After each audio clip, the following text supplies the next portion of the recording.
सुमन दोपहर का खाना बना रही थी। उसकी सास बिट्टो को लेकर हॉल में बैठी थी। हॉल में बिट्टो के खिलौने बिखरे पड़े थे। बिट्टो सुमन की 1.5 वर्षीय बेटी थी। सुमन की शादी को अभी 3 साल ही हुए थे। सुमन उसे अच्छी तरह से याद है कि अमन ने उसे एक बार देखा और पसंद कर लिया था। परिवार वाले भी सुमन को बहू बनाने के लिए तैयार थे, लेकिन जब लेन देन की बात आई तो सुमन के पिता ने हाथ जोड़ लिए और बोले, समधी जी, मैं रिटायर आदमी हूँ, क्लर्क की नौकरी करता था, ऐसे में भला कहाँ से मोटी रकम जुटा पाऊंगा।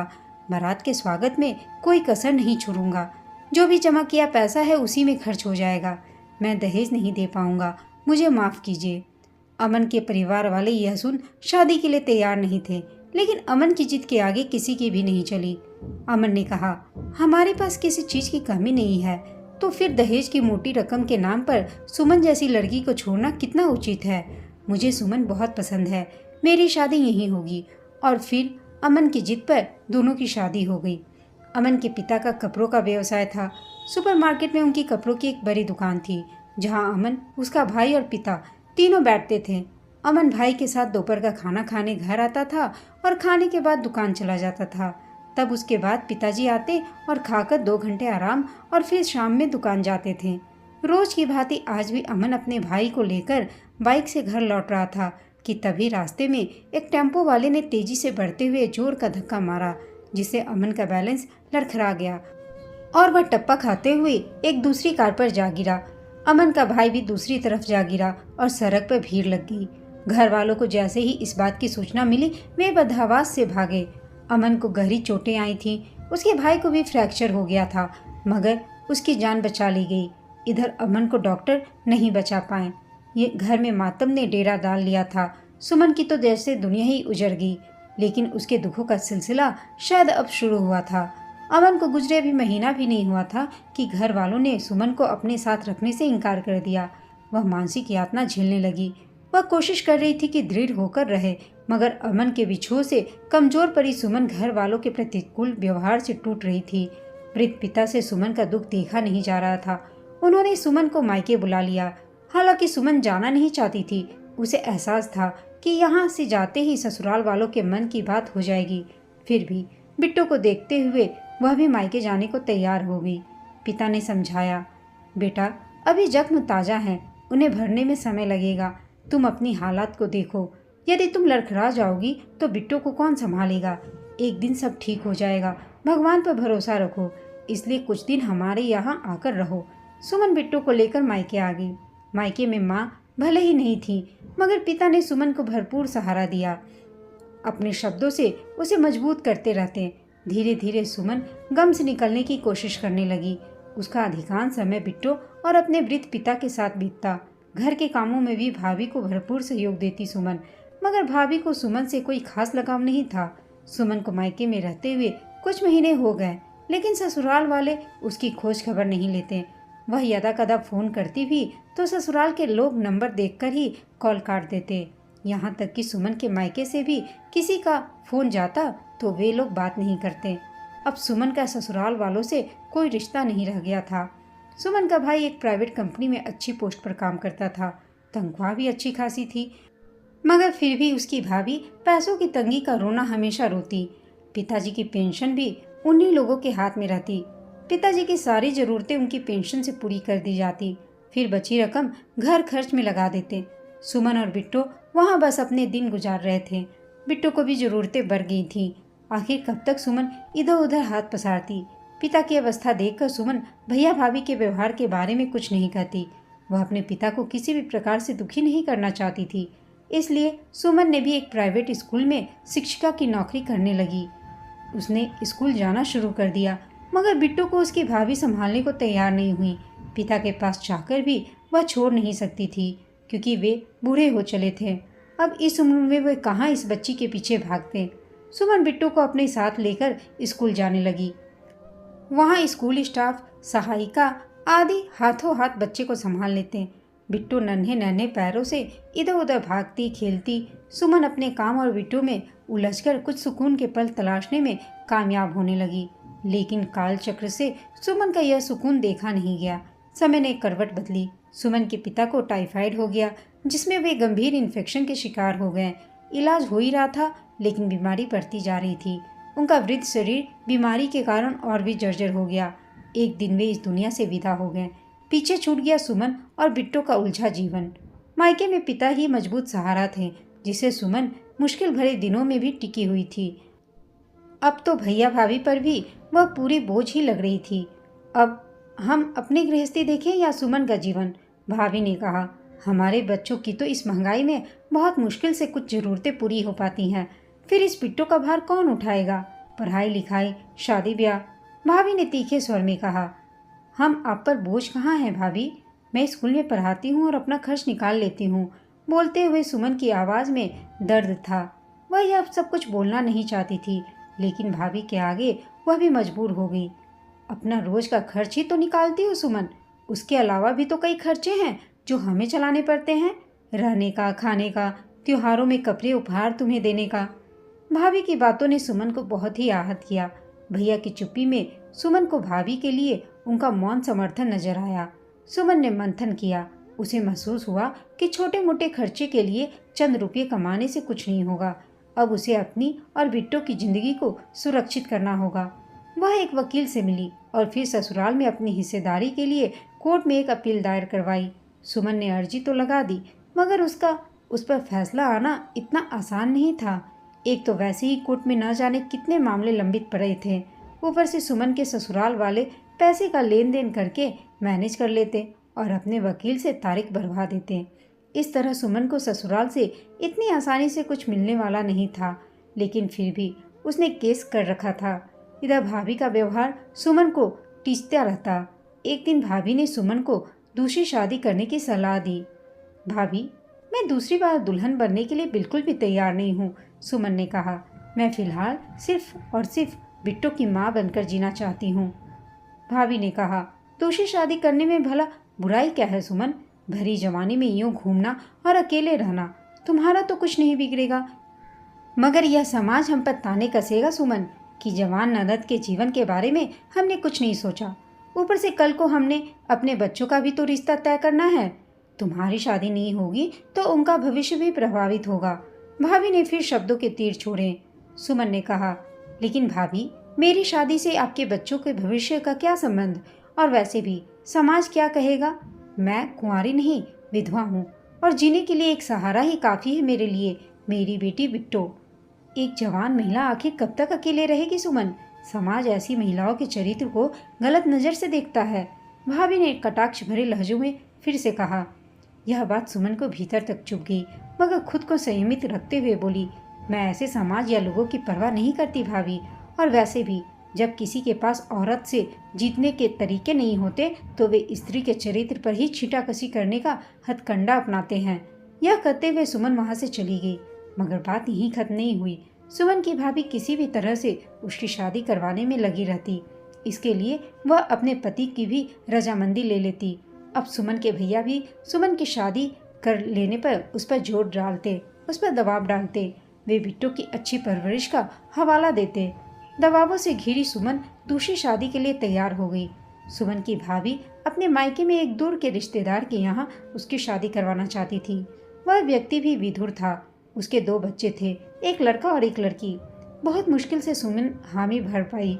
सोचा, चलो बिट्टो को खेलने के लिए 2 दोस्त मिल जाएंगे और वह भी शायद 3 बच्चों के बीच अपने दुख को ढककर मुस्कुराहट के पलों को संवार पाएगी। मगर शादी के बाद वे लोग बिट्टो को अपनाने को तैयार नहीं थे। उन लोगों ने सिर्फ सुमन को ही अपनाने की बात बताई और शादी की बात हाँ कही। यह सुनकर सुमन काफ़ी नाराज हो गई और शादी करने से उसने इनकार कर दिया। भाभी ने कहा, बिट्टो को नहीं अपना रहे हैं वे लोग तो क्या हुआ? तुम्हें तो बहू बनाकर पूरा मान देने को तैयार है ना। बड़े घर में जा रही हो, किसी चीज़ की कमी नहीं होगी तुम्हें वहाँ। भाभी जल्लाकर बोली, सबसे बड़ी कमी तो मेरी बिट्टो की ही होगी भाभी। मैं बिट्टो को नहीं छोड़ूंगी। अरे छोड़ना गया है, बिट्टो को किसी अनाथ आश्रम में रखवा देते हैं, वहाँ जाकर कभी कभी अपनी बेटी से मिल लिया करना। भाभी, सुमन गुस्से से बोली, आप सोच भी कैसे सकती हैं कि मेरी बिट्टो अनाथ आश्रम में रहेगी? माना कि उसके सिर पर पिता का हाथ नहीं है, मगर उसकी माँ जीवित है। मेरी बिट्टो अनाथ नहीं है, मैं उसके साथ हूँ। तो ठीक है, जो मन में आए वह करो, लेकिन हमसे किसी प्रकार की मदद की उम्मीद नहीं करना। अपनी व्यवस्था खुद देख लो। भाभी ने दो टूक जवाब दिया। सुमन की अपनी भाभी से जोरदार बहस हुई। वह एक बार फिर से दुख की गहराई में उतर रही थी। उसे अपने जीवन में चारों तरफ अंधकार ही अंधकार नजर आ रहा था, मगर उसे बिट्टू के लिए उजाला लाना था, खुशियों के लम्हे समेटने थे। अतः उसने स्वयं को कठोर बनाना बेहतर समझा। उसे आभास हो रहा था कि यदि इस पल वह कमजोर हो गई तो रौंद दी जाएगी, उसका अस्तित्व हाशिए पर चला जाएगा। और बिट्टू बिट्टू का क्या होगा? इसी द्वंद के बीच रात गुजर गई। सुबह हुई तो भैया ने सुमन को भाभी से माफ़ी मांगने के लिए कहा। वे भी उस पर गुस्सा होने लगे, लेकिन सुमन ने माफ़ी मांगने से इनकार कर दिया और स्पष्ट जवाब दिया, भैया मेरा फैसला है कि मैं वहाँ शादी नहीं करूँगी जो मेरी बिट्टू को नहीं अपनाएंगे। और हाँ, जब तक मेरी कोई ठोस व्यवस्था ना हो जाए या मेरी लाइफ सिक्योर ना हो जाए तब तक मैं यहाँ से जाने वाली भी नहीं। मत भूलो भैया कि मायके में मेरा भी अधिकार है। कहकर सुमन तैयार हो बिट्टू को लेकर स्कूल चली गई। इधर सुमन की बातें सुनकर भैया भाभी दंग थे। सुमन स्कूल तो आ गई, लेकिन आज उसका मन किसी काम में नहीं लग रहा था। वह खुद को सहज दिखाने की भरपूर कोशिश कर रही थी, मगर उसके चेहरे के भाव और माथे पर खींचती लकीरें उसकी असहजता का एहसास करा रही थीं, जिन्हें पुलकित आसानी से देख रहा था। पुलकित उसी स्कूल में संगीत शिक्षक था और सुमन के साथ उसकी अच्छी निभती थी। पुलकित ने कहा, क्या बात है सुमन, आज कुछ ज़्यादा ही परेशान लग रही हो, कोई समस्या है क्या? नहीं तो, सुमन ने खुद को सामान्य दिखाने की कोशिश की। कुछ नहीं है, लेकिन मुझे क्या यह एहसास हो रहा है कि तुम परेशान हो। मुझे सिर्फ कलिंग मत समझो, मैं तुम्हारा हमदर्द भी हूँ। कहते हुए पुलकित ने सुमन के हाथ पर अपना हाथ रख दिया। पुलकित के हाथ के स्पर्श ने सुमन को अपनेपन का एहसास कराया। वह चाहती तो अपने हाथों को खींच सकती थी, मगर ऐसा न कर सकी। एक लंबी सांस खींचते हुए उसने अपनी बातें पुलकित को बता दी। पुलकित ने कहा, तुम्हारी परिस्थितियां विकट होती जा रही हैं। तुम्हें ससुराल वालों के साथ साथ अपने मायके वालों से भी संघर्ष करना पड़ रहा है। मुझे डर है कि कहीं तुम विचलित ना होकर कोई गलत कदम ना उठा लो। नहीं पुलकित, मुझे बिट्टू की फिक्र है और मैं इस मासूम के जीवन को सुंदर बनाना चाहती हूँ, इसलिए खुद को सुदृढ़ रखना जरूरी है। सुमन के शब्द और आंखें एक दूसरे से मेल नहीं खा रहे थे। शब्द दृढ़ता की बात कर रहे थे, मगर आंखों की नमी उसकी तकलीफ का स्तर बता रही थी। पुलकित आगे कुछ बोलना नहीं चाह रहा था। सुमन के मन को बदलने के ख्याल से उसने सुमन को अपने घर चाय पिलाने को कहा। सुमन मना नहीं कर सकी और स्कूल की छुट्टी होने पर बिट्टू को लेकर पुलकित के घर उसके यहाँ चली गई। पुलकित सुमन के लिए कुछ खाने की व्यवस्था करना चाह रहा था, मगर उसने मना कर दिया। बिट्टू को बिस्कुट टॉफी देकर पुलकित 2 कॉफ़ी बनाकर ले आया। कॉफ़ी पीते हुए दोनों के बीच सामान्य बातें हो रही थीं। इस सहज माहौल में सुमन को सुकून की मिठास घुली नजर आ रही थी। उसे बहुत अच्छा फील हो रहा था। अचानक सुमन को वक्त का ध्यान आया तो सुमन वापस घर के लिए वहां से निकल गई। पुलकित के घर से निकलते समय सुमन को एक व्यक्ति ने देख लिया जो उसके ससुराल से परिचित था। उस व्यक्ति ने सुमन के ससुराल वालों को यह बात गलत तरीके से बताई, जिसके कारण लोग सुमन के चरित्र पर भी शक करने लगे। वह ससुराल जो इतने दिनों से सुमन की कोई खोज खबर नहीं ले रहा था, उन लोगों ने सुमन के मायके में यह खबर कर दी। सुमन का संघर्ष मायके और ससुराल दोनों तरफ से के लोगों से बढ़ रहा था। इधर पुलकित का स्नेहिल साथ सुमन को तपती धूप में शीतल छांव की भांति राहत भी देने लगा था। वह जब भी बहुत परेशान या तनावग्रस्त होती तो पुलकित के साथ बैठकर कुछ मन हल्का कर लेती। ससुराल वालों ने सुमन के चरित्र पर आक्षेप लगाना भी शुरू कर दिया। उनकी कोशिश थी कि सुमन को बदनामी के गर्त में इतना ढकेल दिया जाए कि वह फिर सामने आकर यहाँ अपना अधिकार न मांग सके। बात उड़ते उड़ते सुमन के मायके तक भी पहुँच चुकी थी। आसपास के लोगों में सुमन को लेकर कानाफूसी होने लगी। इधर भाभी की कर्कशता भी बढ़ती गई। अब समझ में आया कि शादी से इनकार क्यों कर रही थी सुमन। इसे तो कुंवारा छल छबीला रास आ गया है, फांस लिया है उसे अपने रूप जाल में इसने। यह क्या बोल रही हो भाभी? एक स्त्री होकर दूसरी स्त्री पर गलत आक्षेप लगाना कहाँ तक जायज है? सुमन बोली। आक्षेप? उस संगीत मास्टर के साथ जो प्रेम राग अलाप रही हो तुम, न उसने समाज में हमारी नाक कट गई है।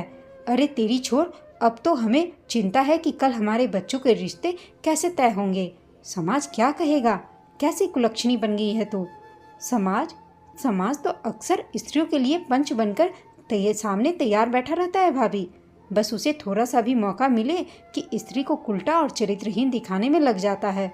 लेकिन यह भी तो सच है कि इसी समाज में कुछ अच्छे लोग भी होते हैं जो महिलाओं को चरित्र प्रमाण पत्र बांटने के बदले उनके सहयोगी और संबल बनने का प्रयास करते हैं। पुलकित भी उन्हीं में से एक है। सुमन भी भाभी को करारा जवाब दिया। बात पुलकित तक भी पहुंच गई। स्कूल में सुमन से वह संकोच भरी नजरों से मिलता, अब मगर उसकी आंखों में सुमन के लिए स्नेह कम भी नहीं हुआ था। स्टाफ रूम में थोड़ी चुप्पी के बाद उसने बोलने की हिम्मत जुटाई। सॉरी सुमन, मुझे नहीं मालूम था कि तुम्हें खुशी और सुकून देने की कोशिश में हमारी यूँ बदनामी हो जाएगी। सुमन ने कहा, सॉरी मत बोलो पुलकित, तुमने कुछ भी गलत नहीं किया। गलत तो लोगों की नज़रें हैं जो तुम्हारे पवित्र स्नेह को दैहिक प्रेम समझ रहे हैं। सुमन, मैं तुम्हारे मन की नहीं जानता, लेकिन यदि तुम्हारी सहमति हो तो हम आजीवन एक दूसरे का संबल बन सकते हैं, पुलकित ने कहा। पुलकित द्वारा अचानक बोली गई यह बात सुमन को आश्चर्य में डाल गई। मतलब तुम्हारे मन में? ओह, मैं तो सोच भी नहीं पाई थी। तुम अफवाह को हकीकत बनाने की कोशिश कर रहे हो पुलकित? पुलकित ने कहा, तुम गलत समझ रही हो सुमन। मैं तुम्हारे हर फैसले का सम्मान करूंगा। तुम्हारे ऊपर मैं भावनात्मक दबाव नहीं डाल रहा, बस अपने मन की साझा कर रहा हूँ। तुम्हें पीड़ा से उबारना चाहता हूँ। पीड़ा? पीड़ा तो हम जैसी महिलाओं की शक्ति होती है पुलकित। हम वेदना से टूटते नहीं, जूझते हैं। आलोचना का श्रृंगार कर खुद को स्थापित करते हैं। थोड़ा रुककर एक लंबी सांस खींच सुमन ने आगे कहा, अभी कुछ मैं नहीं कर सकती, मुझे थोड़ा वक्त दो पुलकित। सुमन घर लौट आई। बीच में शनिवार रविवार की छुट्टी थी। वह ना तो पुलकित से मिली और ना ही बात की, मगर पुलकित के शब्द सुमन के साथ थे। इधर घर में लोगों के ताने, उधर ससुराल पक्ष से कई तरह के झूठे आरोप। किस किस को जवाब देती फिरती वह सोचने लगी कि इज्जत का गहना, बदनामी की धार आखिर सिर्फ स्त्री के लिए ही क्यों है? हमेशा स्त्री ही क्यों कटघरे में खड़ी हो जाती है, या हमेशा स्त्री को ही क्यों कटघरे में खड़ा किया जाता है? नहीं, मुझे इन चीज़ों से बाहर आना होगा। जिसे जो कहना है कहे, लेकिन मुझे अपने और बिट्टू के जीवन को देखते हुए फैसले लेने होंगे। काफ़ी सोचने के बाद सुमन ने पुलकित को फ़ोन किया।